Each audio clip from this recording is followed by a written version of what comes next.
everybody. This is Aura from Eat Good, Feel Good, Freedom from Binge Eating.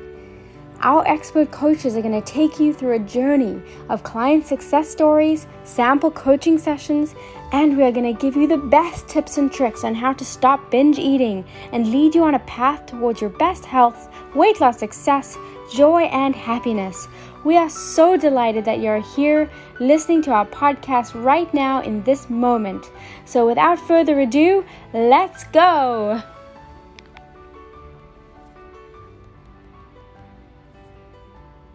Oh, hi, Andrea. So great. Hi.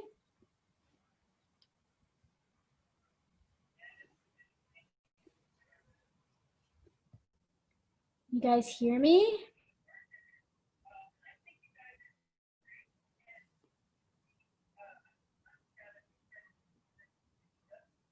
Oh, I liked it better when I saw you on camera. I don't know why we can't hear anything though.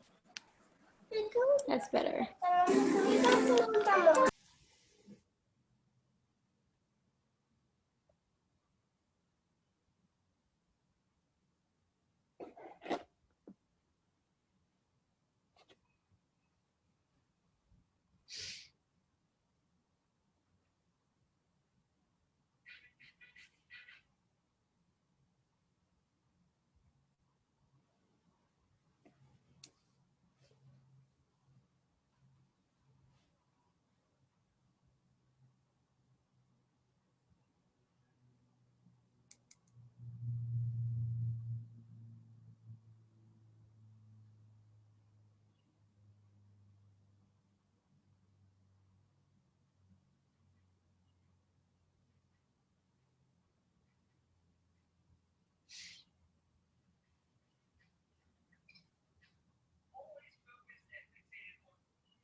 There we go. Oh.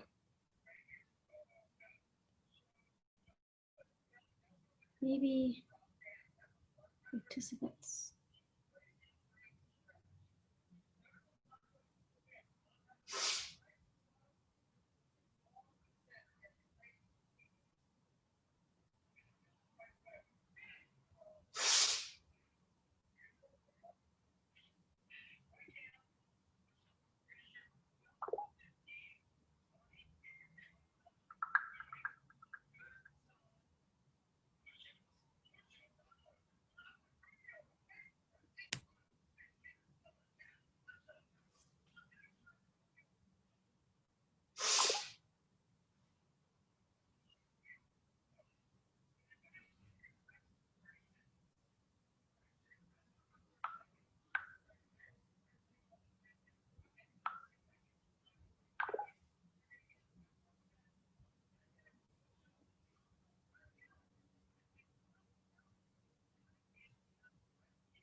Matter, right?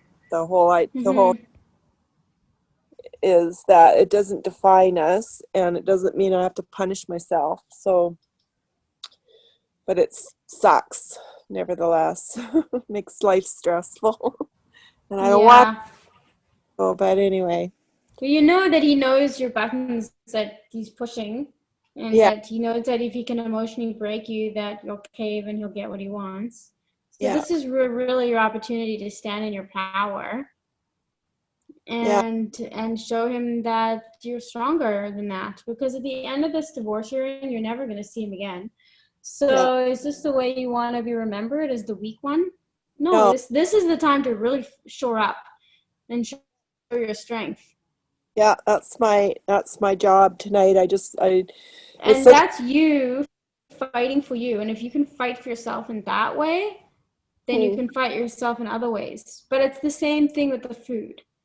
If you can fight for yourself with the food, then yeah. you can fight with yourself in other things too. Do you guys agree with that? Yeah, Liz. Yeah, no, I Yeah. totally do. And here's where, just to update where I'm at with the food and all of that stuff. Just because of what I'm going through, like my longer term goal is I would like to be more fit and be at a lesser weight. But Mm-hmm. say that, yay for me, I could have easily, since I met you, Aura, been Mm-hmm. another 30 or 40 pounds heavier Mm-hmm. because of um, not taking stock of what I was putting in my mouth to pacify me or help me along these stressful times. So even though I'm not necessarily in a place where I'm, dropping any weight right now, and I have no idea because I think I told you that I'm not even weighing myself. I just, Mm-hmm. right now, I'm happy with being aware of, okay, you don't need to have like 2 bags of M&Ms to get you through reading bullshit emails from lawyers. Okay, go back, go back, go back. Okay. How do you feel? Hi, Lori. How do you feel about your eating? How does your body feel when you eat 2 bags of M&Ms? Yeah, no, it doesn't. But what I'm saying is, yay, I actually haven't eaten 2 bags of M&Ms. I know, but but if you did eat 2 bags of M&Ms, how would you feel? I think that for short-term immediate gratification, it feels absolutely freaking wonderful. How do you feel? How do you guys feel about that? I Lori? agree. I think it feels wonderful in the moment. Really, Me But I hate too. it. it's Oh God, after I I'm brushing my teeth. feel disgusting after. Yeah, both moment it's like heaven. Oh, okay. I feel like the I would, disgusting feeling starts before you're done with the M&M bag. I mean, you stop only when you feel horrible. yes, You push it up till the point where it's not fun anymore. You have like to, I don't know. You yeah. know, this is I'm gonna just speak, and I'm totally hearing you, Regina. Congratulations on not giving in to your emotional eating. What's the word? Crutch. When you're going through a stressful time, right? That is, don't get us. But it's I just Lori wrote me a journal, and I wanted to. I'm not going to share what it said. Everyone has been writing a journal, but I just wanted to kind of speak to what came up. Is that when I had the epiphany of getting out of this whole cycle, when the food obsession stopped, because when I used to be really obsessed, like that would have been an understatement. Like talking like it was the only thing I thought about every single second of the day for 20 years. Absolutely every ounce of anything that was going to go into my body was like thought about, and when is it going to eat my next meal, and how many calories is going to have, and where am I going to get it, and how am I going to not binge eat. And it would be like constant. So anyway, when I had my like epiphany that this was, I didn't even know how to live a different way, obviously, because I've been doing that for so long, for so many years. The obsession was intense.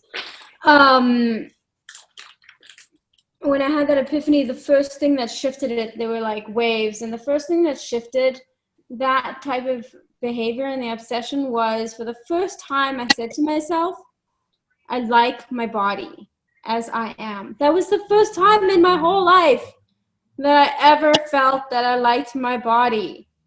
When I was 29 years old, and like just the very first moment, it was like a second. And then I looked in the mirror, and like one of my obsessions was cellulite. I had like, I just could not have one. It was all about perfection. Little dimpling of cellulite was just disgusting in my mind, right? Thinking, but I didn't realize calling the cellulite disgusting was also calling my spirit disgusting in an indirect way. And I looked in the mirror, and it was like, I was like, you know what? I have cellulite. Like, so what? Everyone has cellulite. And that was a massive shift from the way, because I spent years trying to get realistic. Like, cellulite was the bane of my existence. You wouldn't believe.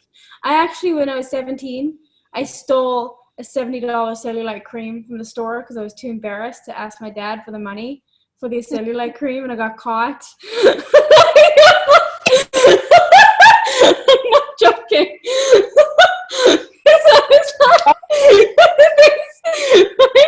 And I could corner down at the store. It was like Safeway or whatever, and I had all the workers surrounding me, and I had to call my parents in to come and get me because of the cellulite cream. Cellulite cream. This is what we're talking about in terms of obsession. And I'm not a thief. I was just really upset about the cellulite. Okay. Handsome. I was embarrassed. I was just too embarrassed to ask my parents for it. So, anyway, my dad started crying, and he's like, "Why didn't you just ask me to buy it for you, huh?" How did that happen for you though, that you just woke up one day and you said, I love my body just the way it is? You know what? I had been binging so badly, like dieting so hard, like just eating white fish and broccoli for 4 days straight. To me, in my mind, that was the perfect diet. Yeah. White fish and broccoli every day for like, I'd go like 4 or 5 days. I did this for 20 years. And then it would be like these massive binges Yeah. after, because of retaliation. I'd just wake up and I just feel like death, like a train just went through my face. Like it just was really bad. And I was on my 29th birthday, I walked into a store and I said to myself, because I was so obsessed, my mind was so obsessed with not eating this, not eating this, not eating this. And then I walked into a store when I was 29, it was my birthday, and I said to myself, okay, you know what? I'm going to allow myself to have that cookie. It's my birthday. It was the very first time in my life I said, I'm going to allow myself to eat this. And it was the very first moment I didn't want it, when I told myself it was okay to have it. And it was like this moment of epiphany of like, oh my God, this is all in my mind. This is all. And then I realized that I was addicted to the guilt and the shame. I was not even addicted. I was used to it. I was used to the pattern because I've been doing it for 20 years. Yeah. Of the intense guilt and shame, the cycle, 4 days on, 4 days off, 4 days on, 4 days off.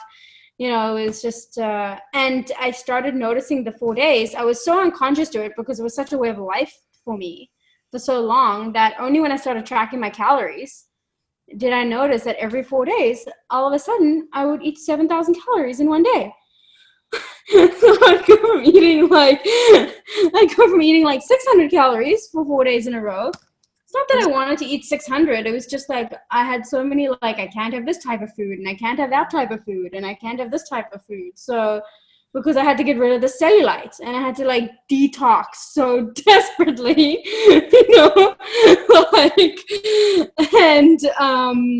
yeah, so I wasn't always like too worried about counting calories. But and also going to nutrition school, like you learn about every bad thing about every type of freaking food, right? So, but there's good things to food too. And I've always taught as a nutritionist to look at what you are getting in terms of nutrients. Mm-hmm. So all this obsessions.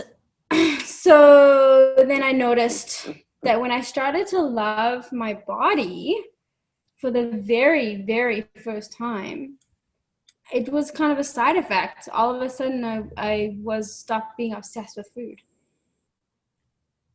Just love myself the way I was. That was like the first time ever. I didn't even think that was possible.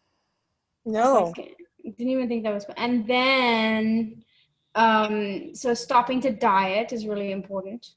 Which means that doesn't mean, and now there are teachers, emotional eating teachers, that say, okay, you stop dieting, eat whatever you want, and then eventually you'll balance out. I don't believe in that, because if you have had a binge eating disorder and you're used to having these crazy binges and use binging as a crutch, those teachers that do that, I mean, they're taking the concept and they're making a point. But what happens to a lot of people who do that is they do eventually balance out, but after they've gained 50 pounds.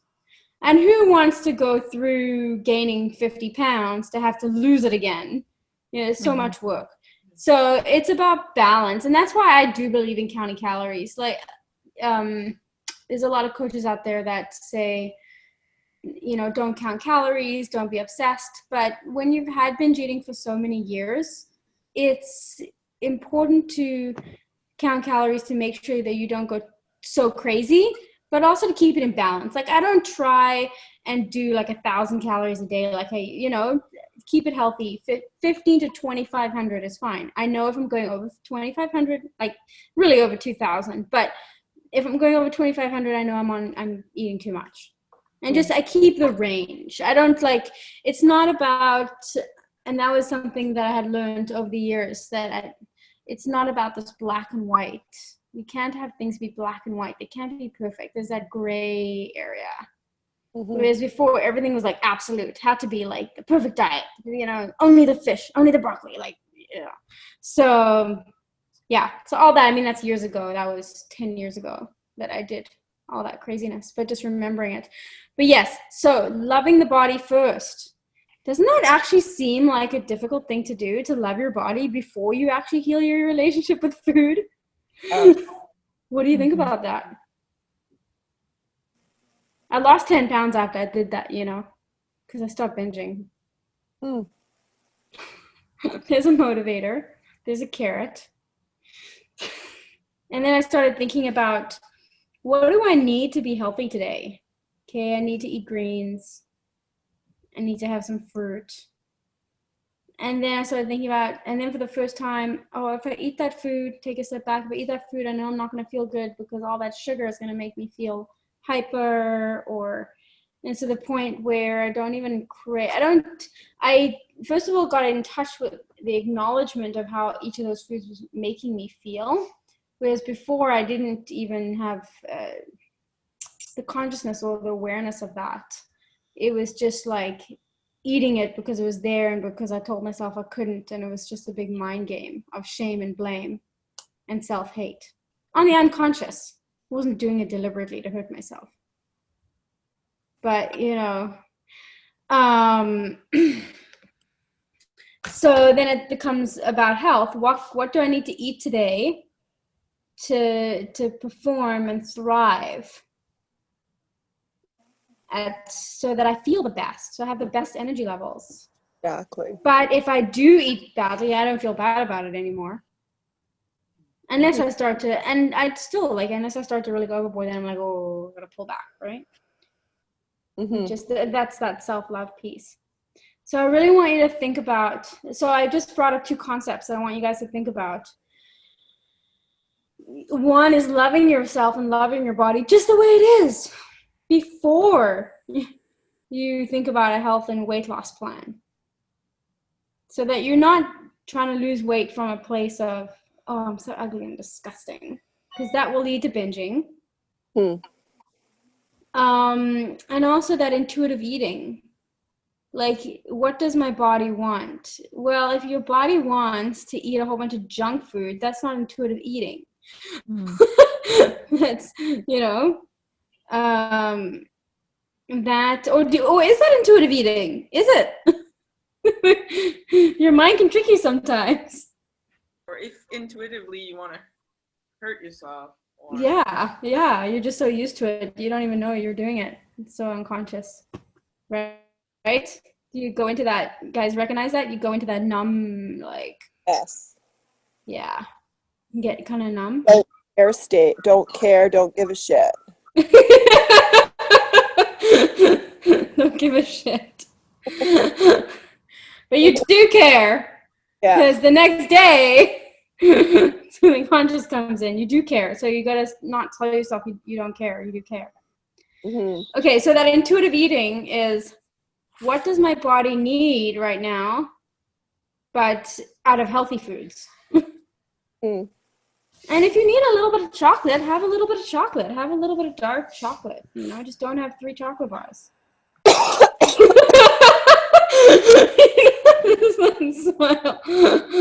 And don't feel bad if you do, but just know that you are just that awareness, you know? It's so complicated. It's not really that complicated. Huh?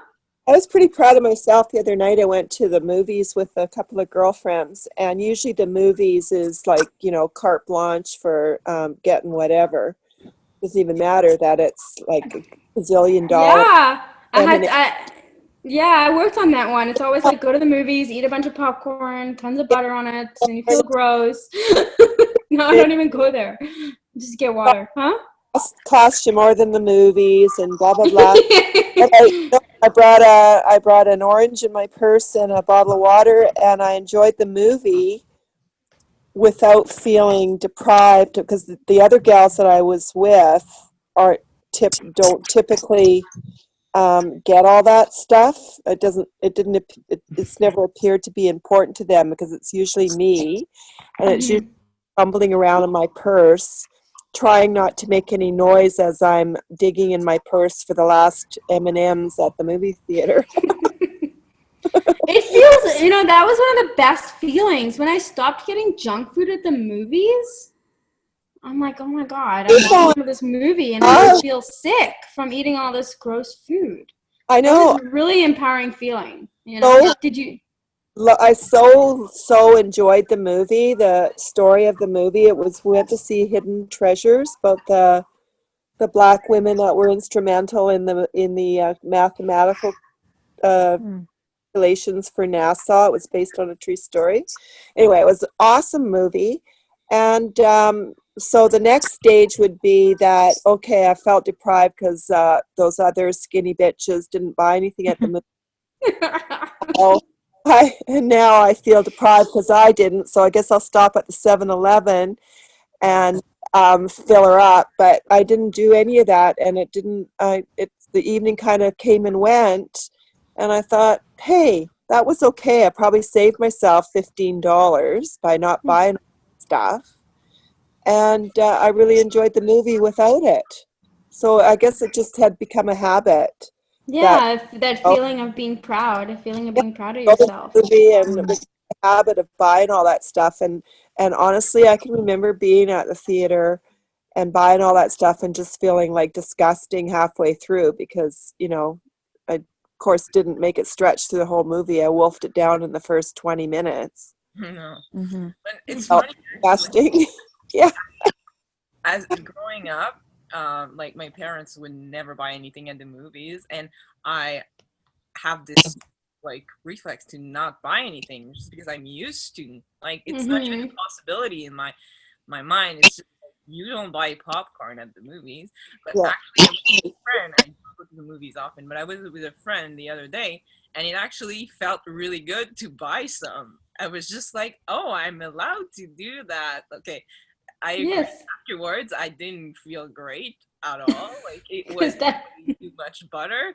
But on the moment, I was like, "Oh my god!" I allow myself to actually like, that's healthy. See, that would be a healthy thing to do. yeah, exactly. Instead of like being like not being able to do it and then envying everybody around me, I would be like, actually, buy some if I want some. And then, as you say for the cookie, if you allow yourself to have it, well, then it's not as appealing. It's not as frustrating. And then after that, you're not gonna get home and binge on a Mm-hmm. bag of M&M or something as Mm-hmm. things Mm-hmm. tonight. How many calories? 1,000 calories in a pack of M&Ms, Oh my god. or more, Depends. or more. I'm more of a mini egg person, and I can tell you in the bag of mini eggs, Oh, the I, bag. I I don't eat M&Ms either. I eat mini eggs too. Stop doing it though. It feels shitty what after. though? With Laura, what Laura had to is it Laura or Lori? Sorry. Lori had to say though, I think, and just because I'm just that much older than you are, it's a slippery slope when we come from that environment because I'm from a strict European family and junk food just wasn't something that my mom and dad probably didn't even know there was such a thing as all the treats that were in the stores and stuff. And I found that once I started babysitting, had my own money, and left home and got married and all of that, that I started to give myself permission to have all these things that my parents wouldn't allow me to have. And I do think it needs to keep in check because I eventually went the opposite way. So it's like, screw you, I'll have whatever I want whenever I want it. Mm-hmm. You know what I mean? Mm-hmm. So I think that it is my belief anyway, right, from my own experience, what Aura is saying, I do think it's healthy to a point, but not where it gets to almost like a rebellious thing. You know what? I don't Mm-hmm. have any of that stuff. I'm going to have whatever I want whenever I want. To hell with you. Yeah. Yeah, that's not empowering. That's an inner child that's been hurt, Yeah, Yeah. exactly. acting out. Yeah, That's what I do all the time. yeah. That's nice to hear your voice. Me? Just as is, Lori. So, what are you feeling about everything we're saying? Mm-hmm. Um, yeah, the thing with me is I don't ever feel sick. Like could eat and eat and eat and never feel sick from all that. It's like I've trained my body to thrive on that stuff. I But don't you know. know, you don't feel sick, but you know what you do feel? What? I don't know if you recognize it. You feel numb. You can't feel anything. Totally. I That's usually why, feel happy. yeah, because you're Hmm. not feeling anything. Totally. And but the only thing that I do notice is when I don't decide to not have it, I feel like if I can just get through this night, then I always feel very proud of myself the next day. So it's kind of like hour by hour, minute by minute, I'm like, just get through this That next. And then the next day, I'm like, oh, I feel so much better. So, like, because I was like in Mexico for a week and I was like basically eating, it was just like a free for all, right? And so I was like, oh, I'm worried when I get back because my body's so used to that sugar intake constantly. One So, week's not gonna make a big difference. 2 weeks won't make a big difference. When you start well, getting into 4 or 5 weeks.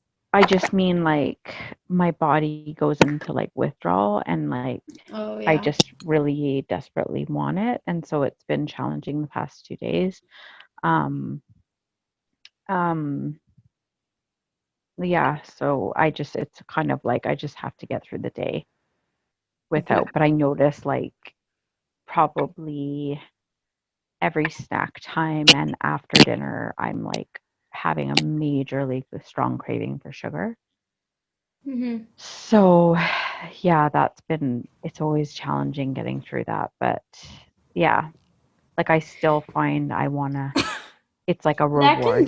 That can be caused definitely behavioral, but there's another thing about that is intestinal parasites and candida Oh, will give you that sensation. So doing some sort of a detox can, and I can give you some suggestions on what to okay. get, will reduce your cravings. They're Okay. that intense like that. Yeah. Okay, that would be helpful. Another thing to do is getting mint, Oh yeah. lemon, and doing water and putting mint in it, Okay. peppermint tea. Or even Okay. putting mint in the water, that will cut your appetite and Oh, sugar okay. cravings as well. Okay. Do you guys I'll have any try that. other suggestions for sugar craving cutting? Sugar craving.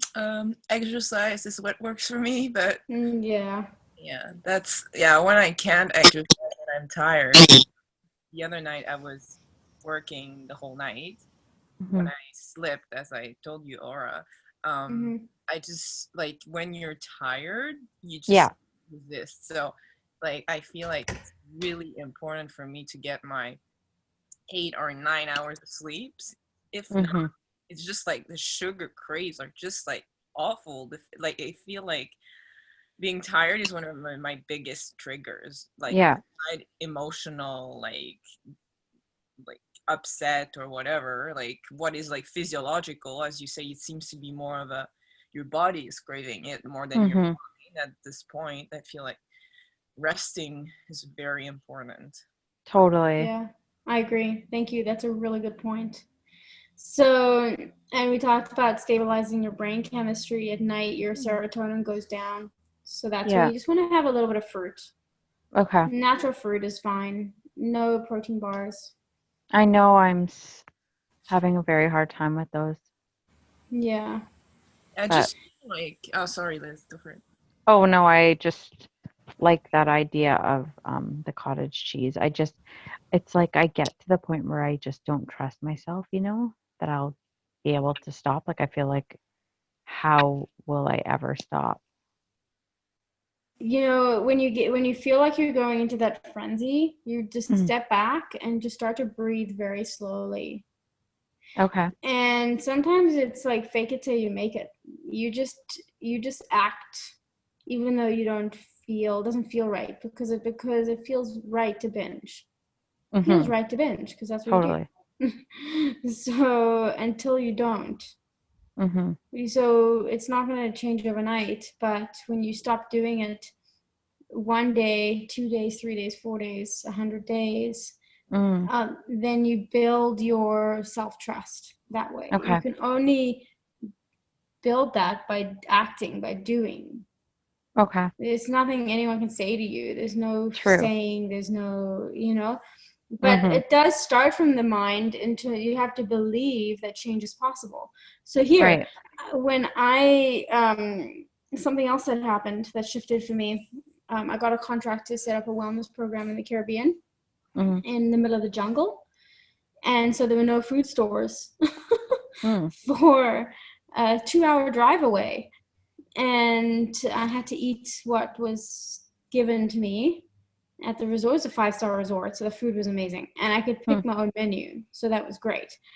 But I never thought I would be able to stop late night binging. Like without, I used to, God, if I have to think about it, but I used to have like 8 bowls of cereal before going to bed. Yeah. That was my bedtime snack. 8 bowls of cereal with milk. I mean, this is 10 years ago, but that was every day. I did that for years. Yeah. And so, I can't have cereal at home. Yeah, exactly, right? Forget it. So, and I know that. So, and the first item that I started binging on when I was 9 years old that made me gain a lot of weight was mayonnaise. I used to eat mayonnaise by the spoon, by the jar. Yeah. So I got to the point when when I started losing weight in my teens, I had to completely eliminate mayonnaise out of my diet. And then when did I bring it back? I brought mayonnaise back like maybe 5 years ago, 5 or 10 years ago. So maybe when around 30 years old. I'm 37 almost now. And every time I would eat mayonnaise, just a little bit, just a touch of it, it would send me into a binge. So, but now it's at the point where it doesn't trigger me like that. I can have a little mayonnaise and it's like whatever. But because I've healed the binging from a different angle. But the point I'm making is that when I was in the Caribbean, after dinner time was over and, there was no going back to the kitchen and there was no way to get food at all anywhere. Right. I wasn't hungry because there wasn't any access to it. Yeah. So, and then when I came back, I was like, okay, I've just gone 7 months without eating at night. For the first time in my life, since I was 9 years old, I used to binge every night before going to bed, almost. Well, every fourth night, I should say, for like 4 nights in a row. And I'm like, if I can do this for 7 months and not have any issues, I had no cravings, none, when I was there. But it makes me think a little bit. I do often do a parallel between eating disorders and substance use disorders and like alcohol use disorders. And it's actually because I a little bit in that, and it's like, alcoholics, they can't have a drink. The problem with eating disorders, and you can't say I'm gonna stop eating, so you're like, there's some kind of what you can't do because is binge, because as soon as you binge, you go like on a binge. You can't stop, because it's, for instance, like even it's the high sugar, high fat foods. Even if you go, like, I would say, like, you go on a vacation and you say, okay, I'll just go all in, then like what you said is that it's like a relapse. You can't say I'm gonna be isolated this week and I'll be fine afterwards. Like, oh, I'm gonna go I don't know, for a binge of like cocaine the whole week, and then after that I'll come back and I'll be fine. So I feel like pretty similar in the sense that we kid ourselves in saying that we can control and stop doing it, but I just feel like it's completely, it's delusional. You can't control it, but you can manage it. Yeah. So I've been teaching yoga on resorts for years, and before, when I started going to all-inclusive, so the first time, like, buffets used to be a nightmare. Like, buffet, when I was had been eating badly, could not. The buffet would be the point where I wanted to throw up, and I've never once stuck my finger down my throat, but anyway, I gained 10 pounds in 1 week on an all-inclusive resort. Right. It's disgusting. Again, 10 years ago. And then I'd come back and then I would lose it. But, but now it's gone to the point where I can go to an all-inclusive resort and not do that. Yeah, I come back 2 or 3 pounds heavier, no big deal. So I'm saying that there is the reason I'm telling you all these stories is that there is healing. Right. But it starts from loving yourself the way you are and not judging yourself and your body. And eating for health rather than being in the cycle of I'm fat, I'm ugly, I have to diet, and then the diet ends up being a binge. Because you feel like you're repressing yourself because there's something wrong with you. The other is you're nourishing yourself because you love yourself. So now it's like a happy thing when I'm eating. I'm happy. Because it's like, oh, I'm eating something because it's going to make me feel good. Like, that was a shift. This food is going to make me feel good when I eat this. Whereas before, it was always like, this food is going to make me feel bad if I eat that. But I'd eat it anyway. Yeah. Yeah, the rebel, right? Yeah. So think about this week when you're eating, when you're picking foods. What food is going to make you feel good? I'm not talking about junk food, though. That's a mind trick. But I just have a point. You made me think about that earlier, but I feel like it's, for me anyway, it's relatively easy to eat in that mindset when I have a schedule. When I'm working my 8 to 6 or whatever, when I like wake up in the morning, I know what I'm gonna eat back because that's what is in my fridge. I made my lunch the night before, and then I have dinner because I had a plan with friends or whatever. But when my schedule is chaotic, or like over weekends, it's the worst. If, well, I work all the time recently, but when I don't work, it's what is the hardest, I feel like, when you don't have a schedule. Because you're distracted when you're working. Mm-hmm. Probably, Yeah. like, I don't think about eating all the time because I'm so busy. But like, Mm-hmm. yeah, as soon as I get like my time, my mind is free, then it's completely, yeah. I don't want you to think about eating all the time or food all the time, but I do want you to take time to plan healthy foods ahead of time. Mhm. Because failing to plan is planning to fail. Yeah. Like, I've I don't eat at home a lot, but I have my places where I eat out that I know I'm gonna get healthy things because I live downtown and there's a lot of kind of health things around. So I know in the morning I go to the gym, then I pick up my, veggie juice in the morning or whatever I eat. And then I know I get a wrap for lunch or whatever it is. So but yeah, yeah, the next step is not eating based on what you feel, but rather eating what's good for you. That's like a challenge. It's a mind challenge. yeah. Yeah, but That's the next level. Do you guys have any more thoughts before we finish for today? I don't think so. Nope. Has it been helpful? Yeah. Mm-hmm. Yeah. it's funny, Liz. I have the feeling I barely heard you talk, but we have a lot in common. I'm pretty. Yeah. Yeah, you guys have to connect. Yeah. Definitely. So Yeah. good, you guys. So remember the place to start is believing that you can change. Mm. Thank Okay. everybody. I want to congratulate Regina though for having a really tough week and not giving in to her urges. That's Thank amazing. Yeah.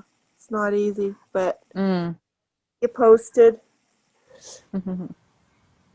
Yeah. You're stronger than you think. Well, it's my birthday today, so I'm meeting him briefly afterwards, so I better get going. Aw. May 1st, my May 1st. Well, if you have a glass of wine, it's okay, but just don't eat 2 bags of M&Ms. Yeah, I'll stay away from the M&Ms. Okay, girls, thank you so much. I'll see you again. Love you Okay, guys. bye. Bye. Bye. Thanks.